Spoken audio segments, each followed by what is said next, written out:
Bulletin ముందుగా breaking news చూస్తున్నాం. తీర్మాన్ Mallanna office పై దాడి కేసులో పోలీసులు దర్యాప్తు ముమ్మరం చేశారు. మల్లన్న ఇద్దరు గన్మెన్ల వ్యవహారంపై పోలీసులు ఫోకస్ పెట్టారు. ఇద్దరు గన్మెన్లను సరెండర్ చేసింది పోలీస్ శాఖ. వారి స్టేట్మెంట్ ను కూడా రికార్డ్ చేసింది. అయితే తీర్మాన్ మల్లన్న చెబితేనే కాల్పులు చేశామని గన్మెన్లు స్టేట్మెంట్ ఇచ్చినట్లు తెలుస్తోంది.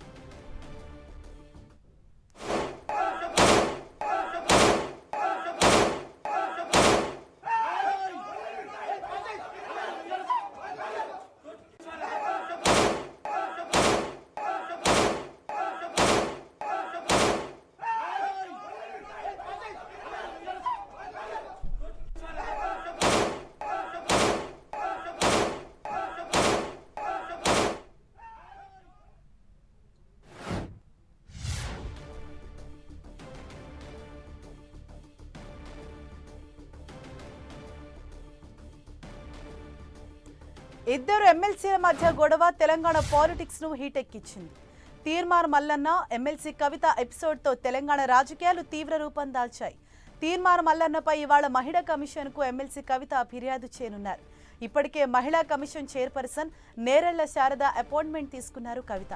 తనపై అనుచిత వ్యాఖ్యలు చేయడంతో పాటు మహిళను కించపరిచే విధంగా మాట్లాడినందుకు మహిళా కమిషన్లో తీర్మాన్ మల్లన్నపై ఫిర్యాదు చేయనున్నారు. అనంతరం జాతీయ మహిళా కమిషన్ను కలిసి ఫిర్యాదు చేయనున్నారు కవిత. ఎమ్మెల్సీ చింతపండు నవీన్ కుమార్ అలియాస్ తీర్మాన్ మల్లన్న చేసిన వ్యాఖ్యల నేపథ్యంలో తీవ్ర పరిణామాలు చోటు చేసుకున్నాయి. జూలై 12న సంగారెడ్డి జిల్లా జహీరాబాద్ లో నిర్వహించిన బహిరంగ సభలో ఆయన చేసిన వ్యాఖ్యలు తీవ్ర వివాదానికి దారితీశాయి.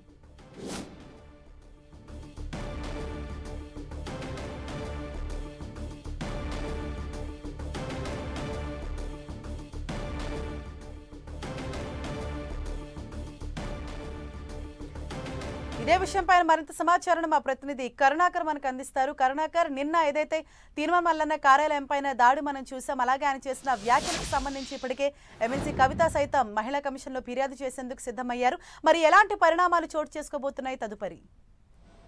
ఎస్ హరీష, నిన్న మనం చూసాం కవిత ఎమ్మెల్సీ కవిత కావచ్చు తీర్మాన్ మల్లన్న విషయంలో జరిగిన వివాదం రాజకీయ వేడిని పుట్టిస్తోంది. తెలంగాణ జాగృతి అధ్యక్షురాలు బీఆర్ఎస్ పార్టీ ఎమ్మెల్సీ కవితపై తీర్మాన్ మల్లన్న చేసిన అనుచిత వ్యాఖ్యల నేపథ్యంలో తెలంగాణ జాగృతి కార్యకర్తలు తీర్మాన్ మల్లన్న కార్యాలయంపై దాడి చేయడం, ఆ దాడి కొంత వివాదాస్పదంగా మారింది. దాంతోపాటు తీర్మాన్ మల్లన్న గన్మెన్ గాల్లోకి 6 రౌండ్ల కాల్పులు జరపడం, ఇదంతా కూడా రాజకీయ వివాదం చెలరేగుతుంది. ఈ ఎపిసోడ్ తర్వాత ఇరు వర్గాలు ఒకరిపై ఒకరు కంప్లైంట్ చేసుకున్నారు. కవిత అంటే మండలి చైర్మన్ గుత్తా సుఖేందర్ రెడ్డి కూడా కంప్లైంట్ చేశారు. తీర్మాన్ మల్లన్న ఎమ్మెల్సీ సభ్యత్వాన్ని రద్దు చేయాలని చెప్పి ఆమె డిమాండ్ చేశారు. దాంతోపాటు ఎమ్మెల్సీ కవిత పోలీసులకు కూడా ఫిర్యాదు చేసిన పరిస్థితిని మనం చూస్తాం. అటు తీర్మాన్ మల్లన్న కూడా కవిత తనపై అత్యాయత్నానికి ఉసిగొల్పిందని చెప్పి కవితతో పాటు తెలంగాణ జాగృతి కార్యకర్తలు తనపై ఎవరైతే దాడి చేశారో వాళ్ళందరిపై తీర్మాన్ మల్లన్న కూడా పోలీసులకు ఫిర్యాదు చేశారు. ఇరు వర్గాలపై పోలీసులు కంప్లైంట్ కూడా కేసులు కూడా నమోదు చేసిన పరిస్థితిని మనం చూస్తున్నాం. ఈ నేపథ్యంలో ఏం జరగబోతుంది రాజకీయంగా అనేది కొంత ఆసక్తిగా మారింది.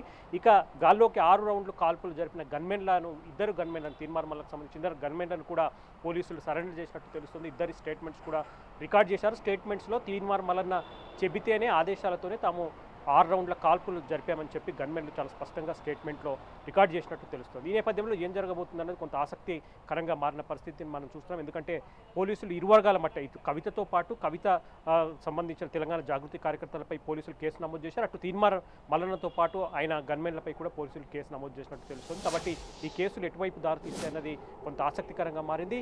దీన్ని కవిత కూడా కొంత సీరియస్గా తీసుకుంది. నేను మండలి చైర్మన్ కలిసి తీర్మాన్ మల్లన్న ఎమ్మెల్సీ సభ్యత్వాన్ని రద్దు చేయాలని చెప్పి ఆమె కోరింది. మరికాసేపట్లో ఈరోజు మహిళా కమిషన్ను కూడా ఎమ్మెల్సీ కవిత కలవకపోతున్నారు. ఎమ్మెల్సీ తీర్మాన్ మల్లన్నపై కవిత ఫిర్యాదు చేయబోతున్నారు. తనపై అనుచిత వ్యాఖ్యలు చేశారు. తాను ఒక ఎమ్మెల్సీ అయ్యేతో పాటు మహిళ అయ్యుండి తనపై అనుచిత వ్యాఖ్యలు చేసిన నేపథ్యంలో తీర్మాన్ మల్లన్నపై చర్యలు తీసుకోవాలని చెప్పి ఆమె మహిళా కమిషన్ కూడా కోరే అవకాశం కనిపిస్తుంది. దీంతో కొంత ఈ ఎపిసోడ్ కవిత వర్సెస్ మల్లన్న ఎపిసోడ్ కొంత రాజకీయంగా ఆసక్తి రేపుతున్న పరిస్థితిని మనం చూస్తున్నాం. Harisha, thank you Karunakar.